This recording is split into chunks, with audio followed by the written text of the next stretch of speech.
Oke sob, setelah di otak-atik tadi, kita akan melihat pemasangan relay untuk klakson hela ini ya.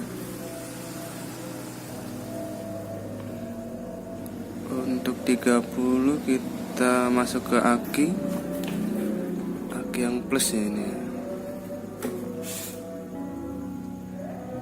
Dan untuk yang 86 ini masuk ke ini kabel bekas klakson bawaan ini yang warna pink ya. Terus untuk satunya itu berapa? 85 ke kabel bekas klakson warna oranye ya.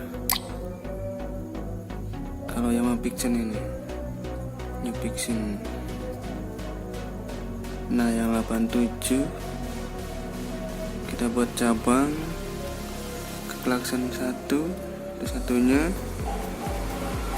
sembarang ini mana aja boleh. Terus satunya bikin cabang lagi, compare ke sini terus ke massa ya, kita aja tinggal dicoba.